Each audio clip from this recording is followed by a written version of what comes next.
Hello, everybody, and welcome back to another episode on the Fearless Femme podcast with Becky Jane Stevenson. And I have the most epic guest, Lylie, who's on. I'm so excited to dig into this topic, especially because we just spent the last 10 minutes digging in. Yeah. And I think it's such an important one, especially with how things are at the minute in the online space. So I'm going to waste time. I'm not going to keep Lila here all night because that can happen.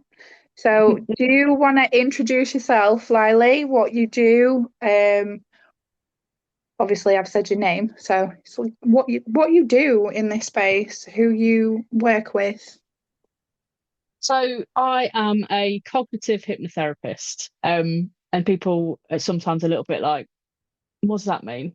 Hypnotherapist, cognitive hypnotherapist. When most people think hypnotherapist, what comes to mind for you when you think hypnotherapist?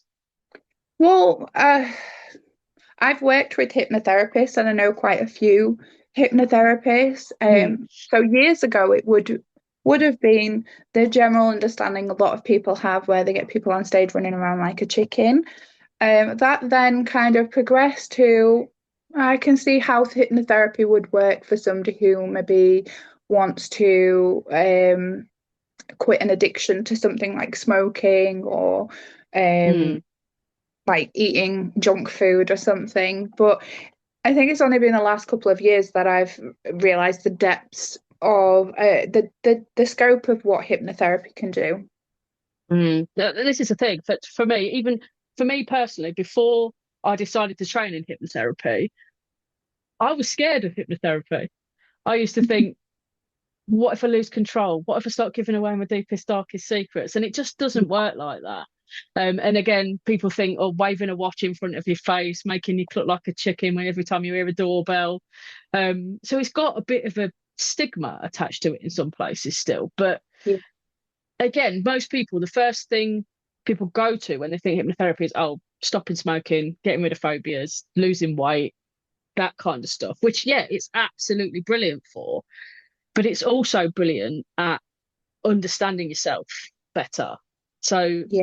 the kind of people that I work with are um, basically people that have built the life. So they've followed the path, what they were supposed to do. They've gone to uni, they've got the job, they've got the house, they've got the car, they've got the kids, they've done everything that they've got to where they thought they wanted to be. And then when they get there, they're wondering why they still feel empty. Um, and most of Yes. the time that it's because they've been following the safe path, the expected path, Hmm. um, and they've lost themselves on the way. They don't know Yeah. who they are anymore. And those are the kind of people that I really want to work with. I'm not interested in doing single sessions, getting rid of phobias, stuff like that. Yeah, I can do that, and that's brilliant, but that's not what lights me up. What actually lights me up is really Hmm. getting into identity and Yeah. being okay. So the reason why you're feeling empty is because you just don't know who you are anymore. Like you've spent so long, not necessarily pretending to be somebody else, but hiding parts of you to Yeah. belong, to fit in, that you've completely lost who you are and what's important to you. And that's what I work with people to do. I love that. And it is so true, isn't it? We Yeah. like we are on similar kind of wavelengths in terms of identity and not recognizing yourself anymore because one of the turning points for me was like I had the house, I had the kids, I had the husband, and it was like, why aren't I feeling fulfilled? Like, this is everything that I said I wanted or thought I wanted, but Mm. I didn't want it the way that it was. And I realized that I had allowed my entire universe to be built around these four walls. There was Mm. nothing, I was giving myself nothing outside of that. And that was, I'd say, getting into like 2019. So it's been a big Mm. part of my own journey as well as what I share and what I talk about on these. So, this is what you've just been talking about with what is your bread and butter is Mm. the same as mine. We just do it, we're doing it in different ways. And Yeah. I love that. I think we have that human need to fit in. I think it's a basic kind of instinct, isn't it, to fit in, to belong. Yeah, Because we think about cavemen, we had to belong to stay safe, to stay protected. And anything kind of outside of that, I think there is a almost like a primal instinct that kicks in, that says don't stick your yeah. neck out, don't do things differently, stay within what's expected, and all the rest of it. So I And think you're come. it's subtle as well. It's not necessary. It's not directly being said to you. You have to stay within your lane. You've got to do what's expected of you. But we just naturally grow up thinking that way. I Yeah. um I grew up in quite a poor area, um, and I actually went the opposite way because nothing was expected of me. I remember being at school, and a careers advisor was coming around with applications for college for people. Um, and there's actually the main people that I'm still in contact with from school. We were all in the same class. We all went to the same college. They're people that went to uni. One's a barrister, one's a teacher. We've stayed in contact. But I remember being in this class, and this teacher said to me, "Why are you going to college? Why don't you just get a job?" And that is what was expected of us, of people like me, of people who came from where I came from. And that sticks because Yeah. most of the protection patterns that we have, that we live our lives by, were installed when we were kids, and you haven't got the capacity to think about those things and why those might happen. All you know is that I don't like this feeling, um, and you push it away or you hide it, and I don't ever want to feel that again. And then anything that comes up that kind of triggers that just keeps added to the pile, Yeah. um, and it carries on affecting you as an adult. And it's only when you actually start doing this kind of personal development work and looking into the patterns and why you do what you do, and that you actually start questioning these things. A big part of my story as well was the fact that I was gay and I didn't know. Like, I grew up, just all I knew up until the age of about 19 is that I felt different. And again, you Mhm. get these subtle messages that who you are is not okay. Like, I was a tomboy, I played football, I hung around with the lads, I had short hair, and I never got bullied, and I never had people directly saying to me, you're not you're not right, you're not that's not okay. But it's the subtle messages. Oh, girls don't have short hair, girls don't play football. So you then feel like you have to hide a part of yourself to belong, Yeah. to fit in. And that sticks. And it works back then because it keeps you safe. Because, like you say, you're not sticking your neck out, you're not putting your head above the parapet. But then you get a point in your life where you want to start moving on, you want to start doing better, and those things are still holding you back. Yeah.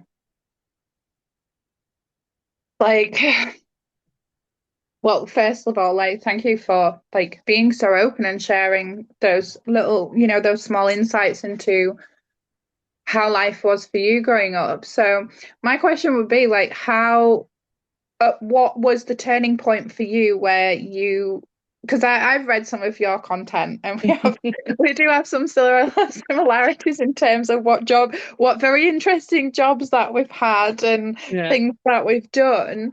Like, I would really love to know, like, what was the turning point for you where it was like that, there has to be a tipping point.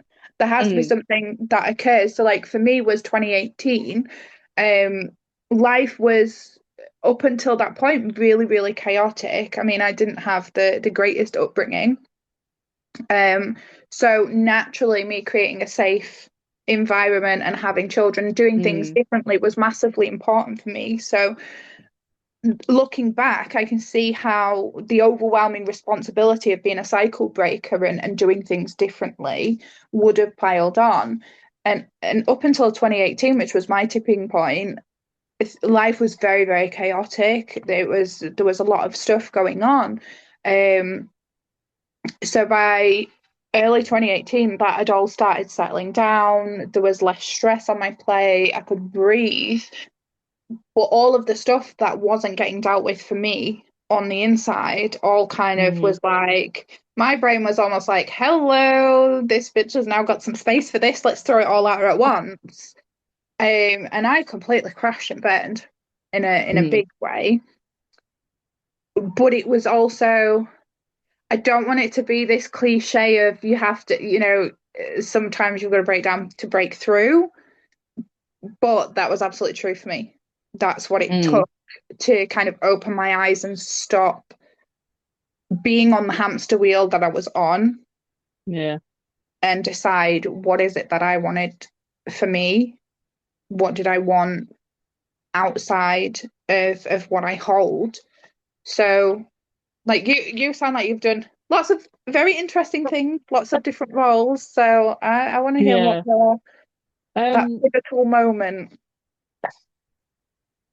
so there's been a couple over quite, I'd say over about 10 years, this kind of happened. So I, like I say, I went to uni. It took me 6 years to pass my degree because I was just getting drunk constantly and just finding myself. So, but I still had that, just even though I kept failing and not getting the work done, I was determined there's no way I'm not passing this. It was like, I'm going to get that degree come hell or high water. And I did in the end. Mhm. But then, so that was 2005. In between 2005 and 2008, I just bummed about, did all kinds of different things. My plan was I was going to join the fire service, but where I was living at the time, they weren't recruiting. Um, so I was like waiting and I was doing like agency jobs and I had no confidence basically because of this kind of inner voice that said you're not good enough because of where you're from. I didn't have the confidence to go out and look at graduate level jobs. And because it'd take me so long to pass my degree as well, that kind of all added into it. Um, and then I ended up like I moved to Cornwall, did a summer season down there. I went to live with my mate in Devon. I applied for the RAF. So I was doing all these things. I was kind of like I'm constantly searching for that next thing. And then Yeah, I finally thought, look, I'm 28 now. I need to get a proper job. I need to sort my life out, basically. And I thought, I've got a degree. I need to do something proper. I'm going to train to be a teacher. So basically, I started off getting like a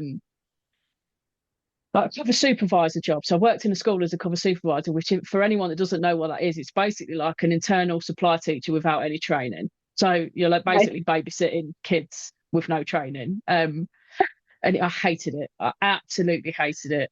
And I remember having a chat with someone who said to me, well, you got to realize that what you're doing is not teaching. Like if you really want to be a teacher, you need to do the training and you'll learn then how to manage a classroom and stuff. And I thought, oh, okay, I'll give it a go. So that's what I did. The school that I was working in said, yeah, brilliant. We'll train you up because you could do. I did this thing called the graduate teacher program. So Yeah, I had it wasn't a teaching degree that I had, but I could work in a school, like basically like doing it on the job. So I was working in this school, trained to be a teacher, but they said we don't need, and because my specialism was PE, like we don't yeah, need any PE teachers. We haven't got a position. So once your training's done, you're going to have to move on. I said absolutely fine. And then it took me like another 2 years to try and get a permanent, look, to try and get a longer term PE job. I was doing supply all over the place and volunteering, trying to like get my like I was interested in special educational needs and I ended up volunteering in this SEN school. And through that and having it on my CV, I got approached for a PE job in a pupil referral unit. wow, And this was brave. kind of the turning point. So I went into that pupil referral unit and pretty much like they'd never had a PE teacher before. So it's like setting up the PE department, setting up BTEC for the first time. And then so I was there for 12 months. I will be honest, it was probably the most stressful job I've had in my life, but I loved it. Like the team that I Yeah, worked with were absolutely brilliant. And so after 12 months, they said to me, right, okay, done really well. We've decided, yeah, we want a permanent PE teacher, but we can't just give you the job. We've got to put it out. You have to apply for it. And I was like, yeah. okay, absolutely fine. I thought, well, I've been doing it for a year. It's a shoe in, surely. Please tell me you Um, didn't they didn't turn you down. yeah. So then I applied for that job and didn't get it. Wow. And that my whole world collapsed because I'd been craving stability for so long. Like I'd not had a permanent job. Like I was just wanted. This is in my mind. I was like, this is the answer. If I can get this permanent job, then I've made it, kind of thing. Yeah. And then I didn't get it, and literally everything just fell apart. But the weirdest thing. happened was that over those next 7 days, I started feeling like this massive weight had been lifted off my shoulders, and I started thinking, Mhm. like, what's going on here? Like, why am I feeling this way? What's the situation? And I realized I didn't actually want that job. I just wanted a job. I just wanted the Yeah. stability. And I started questioning, like, is this what I want to do? Like, I'd never really wanted to be a teacher. I just thought I need a proper job. I'm good at sport. This is what is the next kind of step. Yeah. And it all kind of all around the same time, like I this youth justice job came up, which is basically what I've been doing for the last 13 years before I started hypnotherapy. I'd never heard of youth justice teams before. I didn't know what they did, but I'd met someone a few weeks before that worked in youth justice. So I phoned him up and was like, "Oh, what's going on?" And he basically coached me through it, and I got the job, and that's what I've been doing for the last 13 years. But then 2019, I did an NLP course. Yeah. So enjoyed youth justice, but still was like, don't know if this is what I want to be doing for the rest of my life. Still kind of searching what's going on, what's the next thing. So I did this NLP course, and that changed everything. Like I suddenly realised, like I have so much more control over my life than I thought I did. Like it opened, like Mhm. I learned about Ericksonian hypnosis and all this amazing stuff, and I was like, wow, this is what I'm going to do. And I went all guns blazing. I'm like, I'm starting a business. I'm going to be a coach. And I'd done a 5 day training. Like, you're never going to be a coach on a fight. Oh, but some people out there. Oh, okay. But you're No. never going to be a good coach on a 5 day training. So it all kind of, I was looking for like the next, still looking for that next thing. I don't know enough. I don't know enough. This has been one of my Yeah. kind of limiting beliefs. Don't know enough. Still need more. Um, Yeah.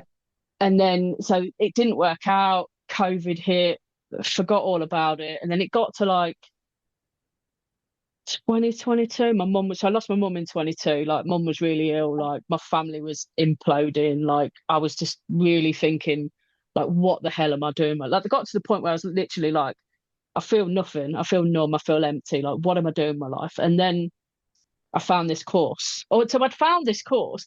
So Quest Cognitive Hypnotherapy School is who I trained with. And I found them just after I did that original NLP course. But the course that they do, you get the NLP qualification and the hypnotherapy in Yeah. one. And I was like, I can't pay again to do the qualification that I've just done. So it's one of those things like every couple of years or every like year, I'd look at this course and go, I really want to do that, but it's not the right time. And it was never the right time. And then it got to, like I say, about 2022, 2023 maybe. And this course, I basically what happened, I drove to work and I was just in like driving to work, crying my eyes out, just in absolute floods of tears, thinking, what is this all my life is going to be? Like I just felt empty. And I thought I can't go into work like this. So I work right near the Thames. So I drove to the edge of the Thames in my car and I was sitting there staring out and I was just like, what on earth is going on? I thought, I can't deal with this. I need some help. And I actually, for the Yeah. first time in my life, reached out for some therapy. And it wasn't hypnotherapy, it was just talking therapy. Yeah. Um, but I was always one of those people that's like, oh, I don't need therapy. What do I need therapy for? But Mm. I got to that point, I was like, I can't do this on my own. Like, I don't understand what's happening. And I only had a few sessions. I think I had 6 sessions I was booked in for. And I think I only, like, on the fifth session, she was like, I don't think you need any more. And I was like, neither do I. But during that training, therapy, um, it just helped me like get clarity of all this stuff that was swirling around in my head. Yeah. And this course just popped back in, and it was so clear that this is what I need to do. Like at the time, my partner and Yeah. I were thinking about moving away. Um, but I thought I was in my head, I was like, well, if we do move away, then I'm going to be even further away from this course because it was at Regent's University in London. So I thought, well, now's as good a time as any. I'm just going to do it. And I'm so glad I did because it's changed everything for me.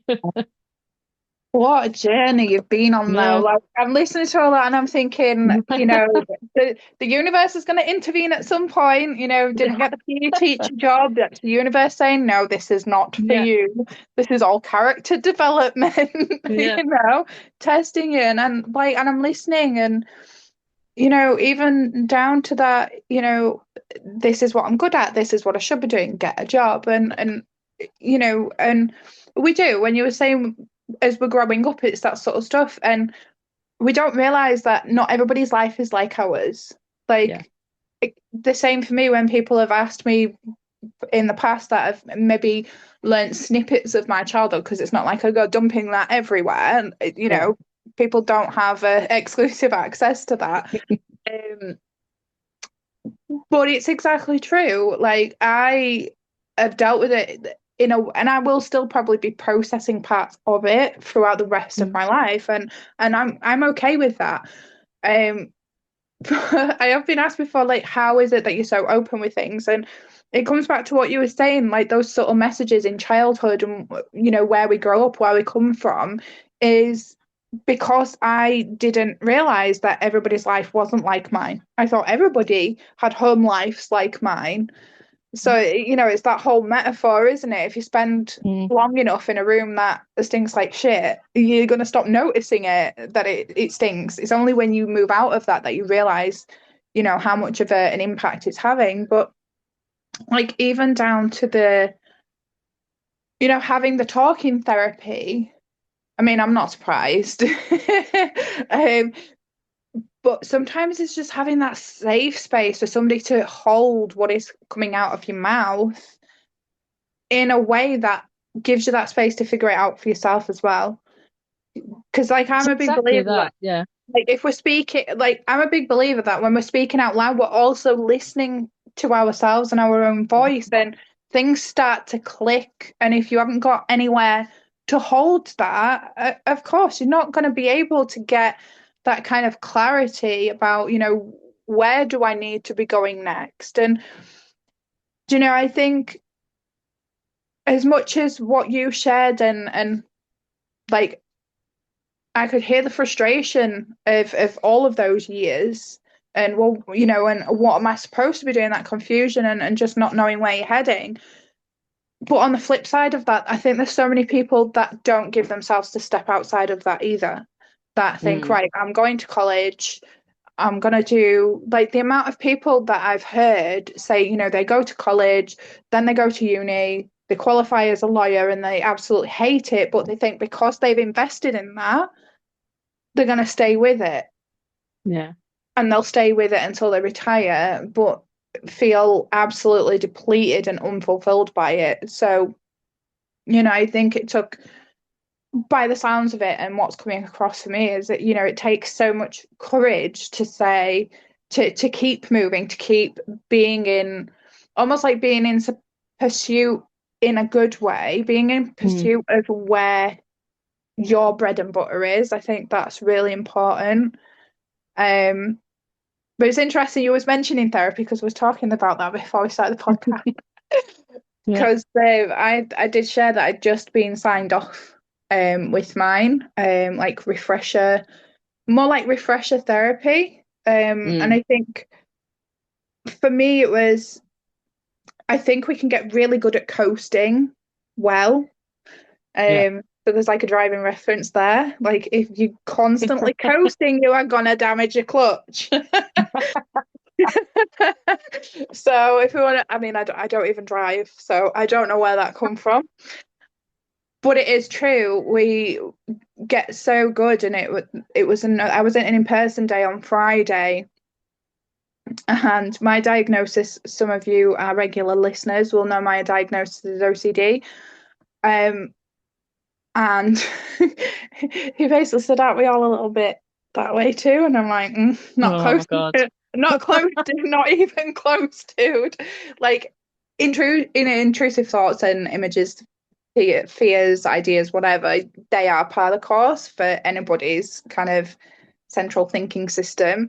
It's just for somebody like me, they're very much at the forefront and they can pop up at any time, like the unwanted house guest. Um,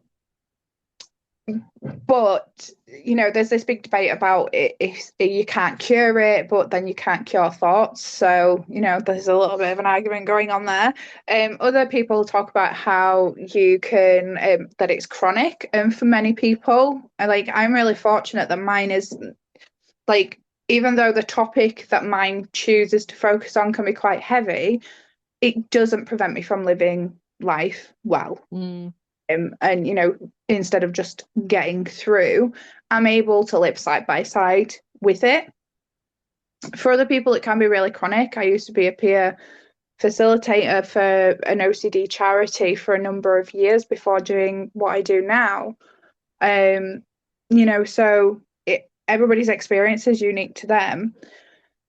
But there is this coasting that can happen. So it's like, I'll go to the gym and I'm going to lose some weight and I'm going to build muscle. And then when you've built the muscle and you've lost the weight, you Mm. think, oh, I'm going to stop now because I've got to my goal. Well, and you can't, like, what's going to happen when you stop going? You're going to pile all the weight back on and your muscles are not going to be muscles anymore. Like, it's something that it's a practice, it's a Mm. daily art within your life. And because I'd burnt out last year, um, the OCD, like I was right pickings for the OCD to pop its ugly head back up again. So I got myself back into therapy, and I think I was saying to you before, like that would be really difficult for me to be open with because it'd be like, what will people think? I'm not stable, or I'm in a bit of a fruit loop, or whatever. If I need therapy, and we got onto the subject about how important it is to, if we're holding space for people, and I think that's a really big topic at the minute, especially on socials, about the space that we're holding for other people and making sure that we're able to hold that by regulating ourselves, by having the Yeah. therapy, by constantly allowing yourself to kind of not just grow, but to keep going through those levels and layers yourself. Because the more you can do that, the better. I'm not going to say the more you can hold, because it's not the goal. I don't think to keep trying to increase that capacity in terms of how many people you can serve, but I think in terms of capacity in the way that you can hold people when it comes to their stuff. Definitely. I mean, a big realization for me, I used to be the kind of person that would say, I don't need therapy. What do I need therapy for? I'm absolutely Mhm. fine. Like I've got, and I wouldn't identify that I've ever had any issues with my mental health. But that doesn't mean therapy is not going to be beneficial. And kind of when Exactly. I went on this journey, so my cognitive hypnotherapy training was 18 months in total because I went straight onto a master practitioner course afterwards. So obviously we were practicing on each other. So we were learning so much about each other and ourselves. But I was still like, yeah, this is great, but I don't really need anything extra. But Hmm. I I think sometimes we just need our own bullshit reflected back at us. Like Oh yeah, I'm all about patterns and protection patterns. Like we've all yeah, got protection patterns that we live by. And those patterns don't necessarily need to be challenged, but you need to be aware of those patterns and how they affect you. And especially if you're a therapist, how those patterns are potentially going to show up in the therapy the hmm space that you're doing, that you're holding for your clients. yeah, And I kind of was thinking about it and I was like, right, okay, would I rather go and see a therapist that had never had therapy in their life? Or would I rather see a therapist that's been through therapy multiple times themselves? And I was like, yeah, B, absolutely. Like, because hmm like we are all fellow strugglers. No one's perfect. We've all got our own yeah, internal baggage and shit going on. yeah, And it's going to rear its head at certain times. And at those times, there is no shame in getting some support to deal with those things. Because for me, it makes me a better therapist. absolutely. And I think as well, when we're in service of what we do and we're helping people with their identity and we're really helping with them with that deep work, there is, like, we care about this work. We care about the people that come to us, whether it's through hypnotherapy or conversations, or you know in whatever capacity that's going to look like we care about the people we work with. Absolutely. It's not just caring about how they leave when they've finished their work with you. It's about the version of them that's coming in there and kind of bearing their soul and being really raw and being really open, and they're kind of trusting you with some of their deepest stuff. And I Mm, just think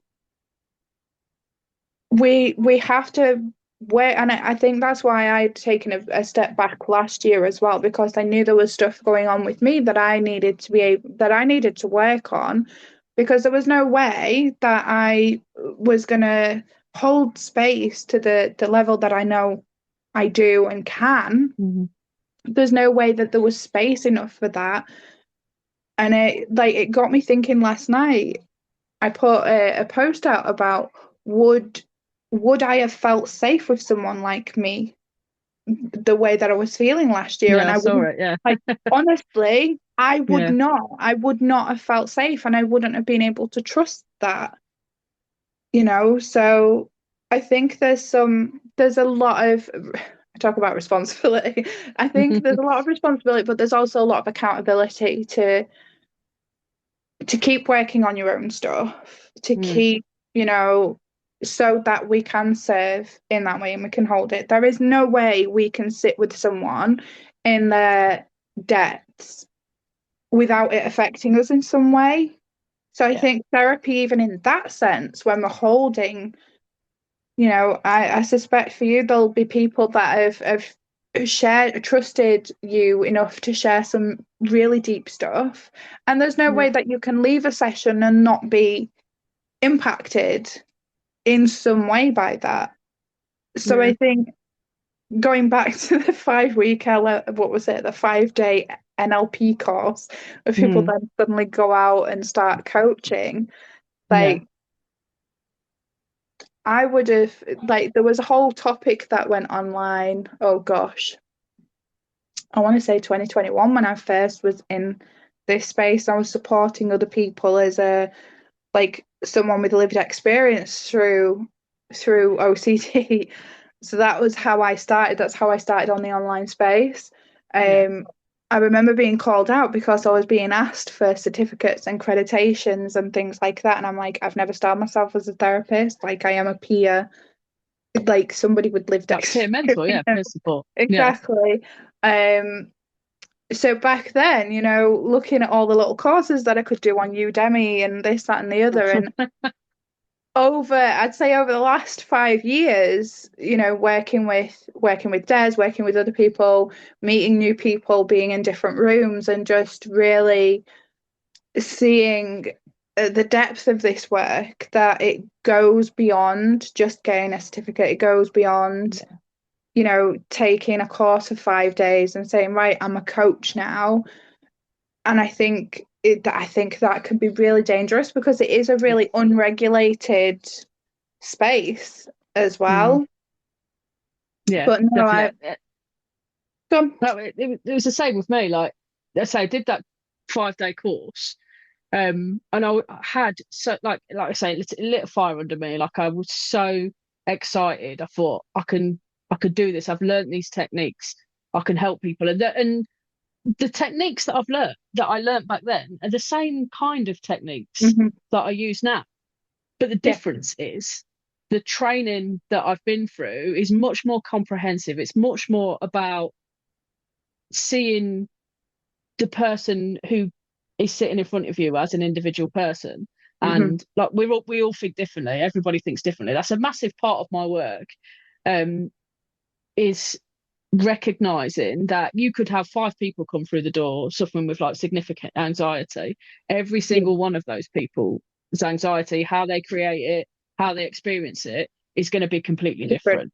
And on a Yeah. 5 day course, you're not equipped to deal with all of those different people and understand, okay, well, this hasn't worked with this one, so what do I do next? Whereas the course that I've just done is more of like a Quest cognitive hypnotherapy is more of a framework, Hmm. um, and looking at the person of an individual, and then any other therapy that works. So we use NLP, we use EFT, transactional analysis, like any kind of therapy that works can be used within this framework. Hmm. Yeah. Um, and so when that person comes in front of you and you've tried something and that hasn't worked, then you've got multiple places to go to try other things. Whereas there's It, absolutely no way on a 5 day course no, I'd have felt confident enough to no. do that.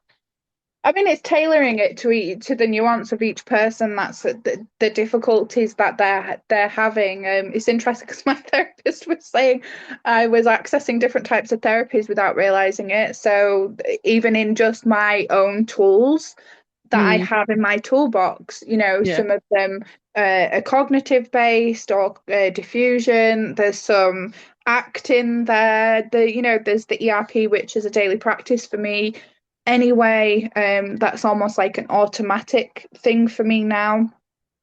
So there's so many different things, and what works for one is not going to work yeah, for another, even down to the way that you hold that space, the way that you speak to them in terms of how they're responding.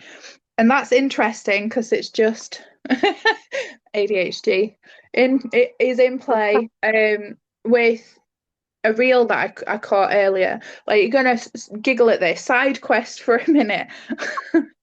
So I saw a reel with Henry Cavill, The Witcher, Geralt, yeah, yeah, yeah, yeah. on Facebook yesterday, and now my entire feed and reels is just been Henry Cavill all Yeah. frigging day. So the husband just made me a cuppa with my Henry Cavill mug. I really aren't kidding. We have a Henry Cavill. How funny. But whilst I was scrolling and appreciating the fine male form earlier, a reel come up about how AI's people are trying to replace therapy with AI. And some of the points that they were making is exactly what you was just talking about, that I think Yeah. is really important as well.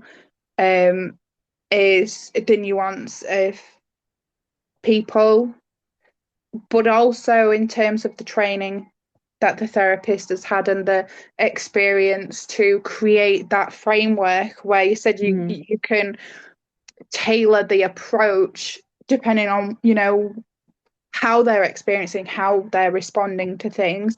AI can't do that. AI has no. no human ability to have that kind of judgment on where someone's at and what they're going to respond well to, and to be able to listen to the differences, the language, the body language shifts, the tone changes. Mhm. And I think Especially ChatGPT as well. It just agrees with everything you say. So it wouldn't challenge I mean, I know it's kind of set up to the if people are having suicidal thoughts like and things like that, it should do certain things, but a lot of the time it just kind of goes along with what you're saying, and there's no kind of yeah, challenge there. And yeah, so it's quite it's dangerous. I can understand how yeah, AI can help people kind of organize their thoughts sometimes, but yeah, again, if you've got someone that's suffering from psychosis and yeah. It's using not going to be AI, helpful. that it's just so dangerous, I think. It is, and I think I love how open this chat has been about having therapy, whether that's to make sure that we're stable stable and regulated and able to hold the people that we work with and the people that are in our lives. I think that is important, but also being open about, therapy isn't this big thing where you're in therapy and you can't be open about that and say, you know, look at me, I'm in therapy, that must mean I'm a nut job or a head case or whatever. Yeah, And I think there is still such a stigma attached to it, when actually, if we're going to be support, there's so many people out there that have experienced challenges with their mental health. We all have it. We all have mental health. The differences is whether it's doing well or whether it's, we need that extra support. There's so many people with lived experience that want to go out into the world and help others. And I think it is important, whether we're in the capacity and the space of helping people with their identity, helping them when they feel lost, when they've got patterns that are kind of keeping them safe but stuck, and helping them to recognize it. I think it is important that we are constantly making sure that we're in the optimal position to be able to hold them in that and to help yeah. them stay with the things they're moving through. But yeah, it's such a big topic. And do you know what? I am such an advocate for not having to hit rock bottom to Hmm. then consider going and having therapy. Like every Yeah. single person in this world would benefit from having therapy. And this is coming from someone that used to say, "Oh, I don't need therapy. Why would I need therapy?" But I know more about it now, and now I know more about these protection patterns that are installed in us when we're children, and then they end up running your whole life. Like we all have them without fail. Yeah. Everybody has got these protection patterns, and to be able to recognize those and bring that kind of unconscious to the conscious. I heard a statistic the other day that 95% of our behavior is unconscious. 95%. Wow. And I feel it raises some questions about free will, doesn't it? It really does. Like, do we Yeah. actually have any control over our behavior at all? Or is it all literally like unconscious? It makes It me a bit fascinates worried if me. that number was lower and like more percent was actually conscious, what life would look like. That'd be really, really interesting, wouldn't it? But this But is yeah, the thing, like a lot of therapies are target the cognitive side of things. Like CBT is all about thoughts and yeah, understanding those thoughts and changing the behavior mhm, related to those thoughts. But yeah. 95% of your behavior is unconscious. So therapies like that aren't going to work on it. No, and you know what? My experience more recently was high intensity CBT, specifically um for OCD, but not so much in the CBT sense. And he did tailor, but he was also recognizing things that I was doing that didn't need him to kind of lead, if that Yeah. makes sense. So he was just kind of reflecting back the things that I am actually doing that are all working towards, Mm, um, the goal of not getting rid of it, because that was another question I had the other day was, can you actually get rid of it? Like, can you actually be cured? And I'm like, the goal is to live well for mm, anyone, whether they have OCD or not. The goal is to live well, no matter how you may be challenged through life, is your ability to work through that, to be supported and to live well. Um, so like the CBT side for me was helpful to kind of talk about how things had cropped up and how I'd got mm, into another loop. Um, but because I understood it anyway, like understand this disorder inside out by this point. So for me, a lot of it was looking at the patterns, looking at how camouflaged it had got, interestingly, because as you said earlier, we get so good at recognizing our own patterns and mm. our own stuff. So for me, it had gone down so many layers that it was getting very difficult to spot it and say, there it is. So Yeah. for me, it was the other part of the therapy that comes with it is the exposure response prevention, which is Mm, that is something that is practiced. So for me, with mine, it's very internal. So I have for now, like scripts. So almost like worst case scenario, or the consequences of whatever flavor. I won't impart that on you all and dump that, but I have 3 or 4 scripts that I read 10, 15 times a day so that the meaning is like literally neutral to them. mm. So, for some early in their therapy stages, if you like, CBT can be helpful in helping them understand the thoughts, but I think they also do. I don't think it's enough. I don't think Don't get me CBT wrong, like alone is enough. I'm not knocking CBT. I'm not No, knocking me any type neither. of therapy. Like all therapies, most therapies, will work for certain people, but where the quest is different is Mhm. okay, CBT works for this person to a point, then what?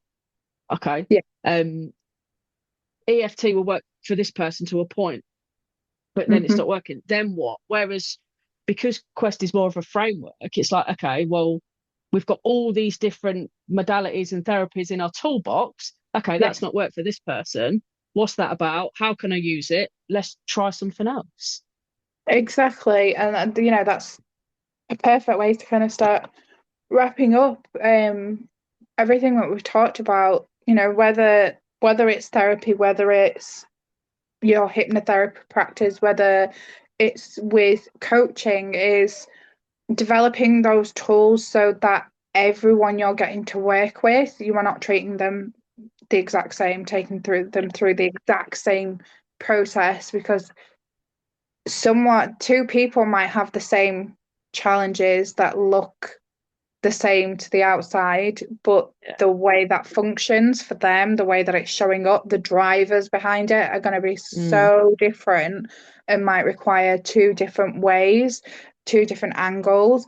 And it's the same what you said earlier. And I think that's really perfect to finish on as well, is we are exceptionally capable, self-aware, intelligent. We know our own stuff. We know our own pattern. We know why we do stuff. Doesn't always mean that we don't do those things, and need Yeah. calling out on our own on our own crap. So, And I think for me, I think it's also recognizing that all behavior has a positive intention. It might not look like it to the outside, but for that person, it's meeting a need. And it's about, okay, finding out how do we meet that need in a more positive way. yeah, or in a safer way, because Yeah. that was something else. That was the only part of therapy for me that I could not get on board with. Was it was suggested to me to think about almost like personifying the OCD and turning them into a character, Okay. which was interesting. Yeah. And I was like, well, I can see how that would work for some people, but for me, that wouldn't work. Yeah. Um, so it was then when I come off the session again, I was doing my scroll on Facebook while I was having my lunch, and somebody had released a book, living with difficulties with anxiety and anxiety disorders, and it had been portrayed in quite a negative way, and the imagery of the Mm. book was a beast. But we see similar things in like people who are using creativity to personify as well. But I think it's important, like what you've just said. Like I don't see OCD as that way. Yes, it can be horrific. You like. I will not like maybe one day I will share some of the very wacky ways that it showed up for me that I can laugh about now, but at the time was completely stomach turning. Yeah. Um, but I still don't see it as like back then I saw it as a really negative, monstrous thing that I shouldn't be Mm. thinking. But now I'm just like, do you know what? This is the result of a brain that has quite high capacity, that wants to stay safe, that wants to keep the people she cares about safe, so is over functioning on the responsibility. And all it's doing is creating me scenarios that may or may not happen that I would need to find a solution for. Yeah. So how could I turn that into some beastly thing that is And this bad? is the point, though, isn't it? Like we were saying, that's for me, the client is the expert in themselves. Mhm. So, but some Always. therapists will push that and be like, yeah, but you need to do this. You need to turn them into a person. But you're quite clearly saying, well, that doesn't work for me. So then Yeah. we don't push that. We look at what does work for you and do something different. Yeah. And it's fostering that sense of self-agency for them, is Yeah. giving that agency back, because when you go through the door of therapy, when you've been really struggling, like I say, a lot of people are often at rock bottom by the time they reach out for that.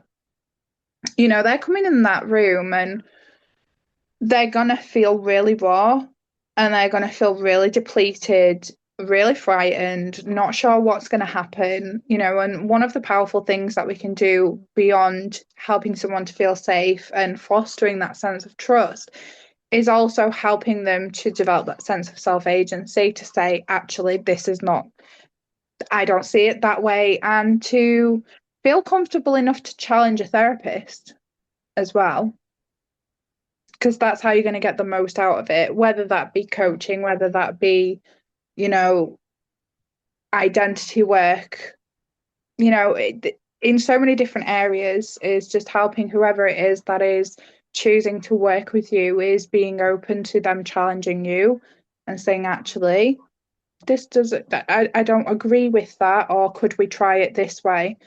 I think there's no better way to build that level of trust and to be open to not just being called out to stuff, but to growing. Definitely. Epic. I've loved it. Like I said, I could Yeah, I talk have. forever on I could talk forever on this topic. But thank you so much for coming on, Lylie. I It's been am, amazing. yeah, was very jealous of seeing you all at Funnelcraft last week. But while you were all at Funnelcraft, I was the other end of the country and I was up in Newcastle. So, Oh wow. so I will be aiming to get to another one. And I guess I will probably see you in the summer in a few Yep, months. definitely. Okay, lovely. Thank you so much for being on. Um, I'll be dropping some details in the podcast link so you can all go check out Lylie's work, reach out to her if anything has I always get shudders when I say that really resonates, but if anything really has connected, if anything has really connected or landed for you this evening, anything that Lylie has talked about, please do get in contact with her. And I will be putting all the links in the episode details. So thank you all for listening in, and I will speak to you all on the next episode.